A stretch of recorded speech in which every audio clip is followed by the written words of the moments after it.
বাড়ি বসে আর ভাল লাগছিল না, চলে গেলাম আমরা ট্রেনে করে রামপুরহাট স্টেশনে। সেখান থেকে অটো করে তারাপীঠে মা তারা সরণির ওখানে আমরা হোটেল বুক করি। এই যে আমাদের হোটেল, হোটেল ব্লু স্টার। অনেকদিন ধরে ইচ্ছা করছিল মা তারার কাছে গিয়ে পুজো দিয়ে আসি।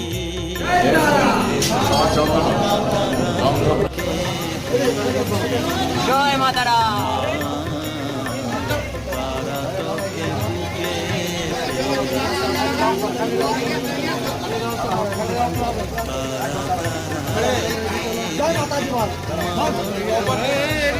মাকে দেখার পরই আমরা চলে গেলাম জিভিট পুকুরের সামনে।